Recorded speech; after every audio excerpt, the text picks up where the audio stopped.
Hello student, कैसे हो आप लोग। स्टूडेंट, उम्मीद करता हूँ आप लोग अच्छे होंगे और स्वस्थ होंगे। चलिए स्टूडेंट, आज के वीडियो में हम फिर से आपके लिए लेकर आए हैं एग्जाम के मोस्ट इम्पोर्टेंट क्वेश्चन, जिसका टॉपिक है the drug the pharmacy act, जो कि आपका 1948 में आपका आया था। तो उससे रिलेटेड, उस टॉपिक से रिलेटेड आपके सारे क्वेश्चन हैं। जितने भी इम्पोर्टेंट क्वेश्चन हो सकते हैं मैं आपके लिए इस वीडियो में लाया हूँ। चलिए सबसे पहला क्वेश्चन नंबर देखते हैं। Question number 1, if a drug consist any fatty putrid or composed decomposed substance such drugs are called। यानी कि जो आपका डिकम्पोज सब्सटेंस होते हैं वो कौन से होते हैं। तो देखिए, आपके मैन्युफैक्चरिंग ब्रांडिंग ये भी होता है, ठीक है, एडल्टरेटेड ड्रग भी होता है, सुपीरियर ड्रग भी होता है। तो इसमें आप लोग देखा जाए तो जो करेक्ट आंसर होगा वो होगा आपका ऑल ऑफ द एबव। ठीक है, ये सारे ही आपके डिकम्पोज्ड सब्सटेंस होते हैं। ठीक है, दूसरा क्वेश्चन आपका क्या कह रहा है। दूसरा क्वेश्चन पूछ रहा है, if the drug is not labelled in the prescribed manner then is called. यानी कि जो लेबल्ड होते हैं, जो नॉट लेबल्ड होते हैं, उसको आप लोग क्या बोलते हैं। ठीक है, पहला ऑप्शन है ऑर्फेन ड्रग, दूसरा सुपीरियर ड्रग, तीसरा अल्टरेटेड ड्रग, चौथा है आपका मिस ब्रांडिंग ड्रग।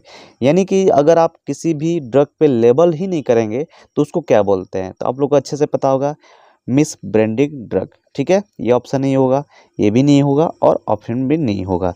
आपका करेक्ट आंसर होगा ऑप्शन नंबर डी, यानी कि miss branding drug. Next question है तीसरा, who is the chairman of the drug technical advisory board. यानी कि आपके चेयरमैन DTAB यानी ड्रग टेक्निकल एडवाइजरी बोर्ड के चेयरमैन कौन है, यानी कौन होता है। ठीक है, तो पहला है आपका president of the pharmacy council of India, दूसरा है director general of health service, तीसरा है drug controller general in India, चौथा ऑप्शन है आपका director of central drugs laboratory. देखिए, लेबोरेटरी नहीं होता है, ठीक है, ड्रग कंट्रोलर भी नहीं होता है, ठीक है, और आपका फार्मेसी काउंसिल ऑफ इंडिया भी नहीं होता है। इसका करेक्ट आंसर हो जाएगा director general of health superior, ठीक है, सर्विस। ठीक है, DTAB के जो चेयरमैन होते हैं वो drug general of health service के होते हैं। ठीक है, नेक्स्ट क्वेश्चन है आपका, elaborate DTAB and also from whom does the DTAB consist by। यानी कि ये सीधी सी बात है, DTAB का फुल फॉर्म पूछ रहा है कि DTAB का फुल फॉर्म क्या होता है। ठीक है, देखिए इसमें होते हैं आपके, पहला है ड्रग टेक्निकल एडवाइजरी बोर्ड, ये आपका इंडियन गवर्नमेंट। ठीक है, तो ये आपका इंडियन गवर्नमेंट नहीं करती है। ठीक है, गलत ऑप्शन हो गया। डोज टेक्निकल, ये तो ऑप्शन ये गलत है, फुल फॉर्म ही गलत है। और ये होता है आपका ड्रग थेरेपेटिक, ये भी आपका गलत ऑप्शन है, थेरेपेटिक नहीं होता है। ये आपका drug technical advisory board central government देती है। ठीक है, तो ये होता है आपका ड्रग टेक्निकल एडवाइजरी बोर्ड, यानी जो सेंट्रल गवर्नमेंट इसको देखती है। ठीक है, ऑप्शन नंबर क्या हो जाएगा, D is correct answer. Next question है आपका, एग्जाम्पल पूछ रहा है of cosmetic drug use according to section 3B। यानी कि आपके सेक्शन बी के तहत कौन सा इसमें से एग्जाम्पल आपके लिए करेक्ट है, यानी सेक्शन 20 को पूछ रहा है। ठीक है, ऑइंटमेंट नहीं होता है, ठीक है, शैम्पू नहीं होता है, आपका लोशन नहीं होता है। तो इसका करेक्ट आंसर हो जाएगा गुदो, यानी गुड़हल इसको बोलते हैं हिंदी में। ठीक है, इसको आप लोग नोट डाउन कर लीजिएगा, ये इंपॉर्टेंट क्वेश्चन है। इंपॉर्टेंट सारे आप लोग नोट्स में लिखिएगा। ठीक है, छठवा क्वेश्चन है आपका, how many number of members are nominated by the central government amongst person who are in charge of drug controller in India. यानी कि आपके कितने मेंबर होते हैं नॉमिनेटेड सेंट्रल गवर्नमेंट के तहत। ठीक है, तो इसमें आपके होते हैं सेंट्रल गवर्नमेंट के तहत 1 नहीं, गलत, 3 नहीं, 4 नहीं, ये आपको हो जाएंगे 2 मेंबर, यानी 2 पर्सन। कौन सिलेक्ट करता है, नॉमिनेटेड करता है, सेंट्रल गवर्नमेंट करता है नॉमिनेटेड मेंबर आपके। ठीक है, ड्रग कंट्रोलर ऑफ इंडिया के लिए। ठीक है, तो इसका करेक्ट आंसर हो जाएगा ऑप्शन नंबर बी। नेक्स्ट 7वां क्वेश्चन आपका, in relation to Ayurvedic Siddha Unani system of medicine government analyst appointed by central government और स्टेट गवर्नमेंट अंडर सेक्शन, यानी कि जो आयुर्वेदिक सिद्धा यूनानी जो मेडिसिन गवर्नमेंट है वो एनालिस्ट अपॉइंट किस सेक्शन के तहत करती है। ठीक है, तो इसमें का आपको करेक्ट आंसर होगा ये सेक्शन नंबर 3 नहीं होगा, सेक्शन 32B भी नहीं होगा, सेक्शन 30F भी नहीं होगा। ऑप्शन नंबर करेक्ट हो जाएगा सेक्शन 33B के तहत ये आपका अपॉइंट करती है सेंट्रल गवर्नमेंट। ठीक है, तो ये आपका करेक्ट आंसर हो जाएगा option number D. Next question देखिए, in relation to any drug and और कॉस्मेटिक गवर्नमेंट एनालिस्ट अपॉइंट, यानी कि सेंट्रल गवर्नमेंट जो होती है और स्टेट गवर्नमेंट होती है किस सेक्शन के तहत अपॉइंट करती है, क्या करती है एनालिस्ट, है ना।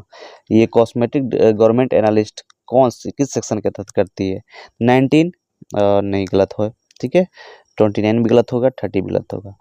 ये आपका करेक्ट आंसर होगा सेक्शन 20 के तहत कॉस्मेटिक गवर्नमेंट एनालिस्ट अपॉइंट करती है सेंट्रल गवर्नमेंट और स्टेट गवर्नमेंट। ठीक है, सेक्शन 20 के तहत। नेक्स्ट क्वेश्चन है आपका, one pharmacologist elected by government body, यानी कि एक फार्माकोलॉजिस्ट होता है नॉमिनेटेड, वो कौन से जो काउंसिल करती है। पहला है council of central medicinal association, जी नहीं। फार्मेसी काउंसिल ऑफ इंडिया, नहीं, फार्माकोलॉजिस्ट नहीं करती है। तीसरा ऑप्शन आपका करेक्ट हो जाएगा Indian council of medical research, ये आपकी एक फार्माकोलॉजिस्ट इलेक्टेड करती है गवर्निंग बॉडी के तहत। ठीक है, चौथा ऑप्शन भी पीसीआई ये गलत हो जाएगा। ठीक है, कोई कमेटी वगैरह नहीं करती है कौन, Indian council of medical research ही करती है। ठीक है, नेक्स्ट क्वेश्चन ये बहुत इंपॉर्टेंट है, आप लोग इसको ध्यान में रखिएगा, which of the following is a over the counter drug accept. ठीक है, यानी ओवर द काउंटर जो ड्रग होती है वो कौन सी होती है। ठीक है, आइबुप्रोफेन नहीं होती है, एसिटोफिनिन नहीं होती है, ओरोडन नहीं होता है, बेंजोडाइजापाम आपका होती है ओवर द काउंटर ड्रग। ये आप याद रखिएगा, इंपॉर्टेंट क्वेश्चन है ये। ठीक है, ये आरआरबी फार्मासिस्ट में भी पूछा है। ठीक है, इस एग्जाम में तो पूछ सकता है। तो ये आपका नेक्स्ट क्वेश्चन है, in relation to any drug और cosmetic drug inspector appointed by under section 21, यानी जो रिलेशन होते हैं ड्रग और कॉस्मेटिक के ड्रग इंस्पेक्टर के तहत वो कौन सा सेक्शन 21 में आते हैं। तो सबसे पहले गवर्नमेंट जो सेंट्रल गवर्नमेंट ही होती है उसके रिलेशन में होती है, गवर्नमेंट ऑफ इंडिया के रिलेशन में होती है, या director general of health service के तहत, या ड्रग कंट्रोलर ऑफ इंडिया। तो इसका करेक्ट आंसर होता है सेंट्रल गवर्नमेंट ये आपका सिलेक्ट करती है, अपॉइंट करती है ड्रग इंस्पेक्टर को। ठीक है, सेक्शन 21 के तहत। इसमें आपका करेक्ट आंसर हो जाएगा ऑप्शन नंबर 1। बढ़ाओ क्वेश्चन में देखिए, जो 12 क्वेश्चन है वो example of drug used under section 3B, यानी जो अंडर सेक्शन 3B के तहत आपका कौन सा सॉल्यूशन हो गया, कौन सा चीज़ बनता है। ठीक है, पहला आईबी सॉल्यूशन, जी नहीं, सेक्शन 3B के तहत ये नहीं बनता है। वाटर ऑफ इंजेक्शन, ये भी गलत ऑप्शन है। एम्पेटिक जिलेटिन कैप्सूल, ये भी नहीं होता है। Option number C is correct option. IM, ये 1M है लेकिन IM सॉल्यूशन होता है। ठीक है, IM जो आपको इंट्रामस्कुलर जो आप देते हैं उसको IM बोलते हैं, तो IM सॉल्यूशन बनता है सेक्शन नंबर 3B के तहत। ठीक है, नेक्स्ट क्वेश्चन है 30 नंबर का, how many members are the ex officio member, यानी एक्स ऑफिसो मेंबर में कितने मेंबर होते हैं। 5 होते हैं, जी नहीं। 7 होते हैं, जी नहीं। 9 होते हैं, नहीं। ऑप्शन नंबर इज करेक्ट, 8 होते हैं। ठीक है, 8 मेंबर होते हैं आपके एक्स ऑफिसो मेंबर में। नेक्स्ट है 14वां क्वेश्चन, जो कि बहुत इंपॉर्टेंट है, एक आप बोल लीजिए GS के तहत। ठीक है, कि Indian veterinary research institute is located at which location, यानी कि जो आपका इंडियन वेटनरी रिसर्च है वो आपका इंस्टीट्यूट है वो कहाँ स्थित है। कोलकाता में स्थित है, जी नहीं। लखनऊ में भी नहीं है, ये कसौली में नहीं है, ये आपका इजात नगर में इस्टेब्लिश्ड है इंडियन वेटनरी आपका रिसर्च इंस्टीट्यूट। ठीक है, आपका नेक्स्ट क्वेश्चन है, the term of elected and nominated member is for how many years, यानी कि जो इलेक्टेड या नॉमिनेटेड मेंबर होते हैं वो कितने ईयर के लिए आपके सिलेक्ट होते हैं। पहला ऑप्शन है आपका 1 year, this is incorrect option. 11 year, जी नहीं। 4 ईयर, नहीं। 3 ईयर, यानी आपके जो इलेक्टेड और नॉमिनेटेड मेंबर है ये 3 ईयर के लिए आप सिलेक्ट किए जाते हैं। ठीक है, तो इतने सारे क्वेश्चन आप लोग को मैंने कराया 15 question. The drug and the pharmacy of drug 1948 के ये टॉपिक है। इसके तहत इतने सारे इंपॉर्टेंट क्वेश्चन है, इसको आप लोग नोट करिए और मिलते हैं अगले वीडियो में नए ऐसे टॉपिक के साथ। तब तक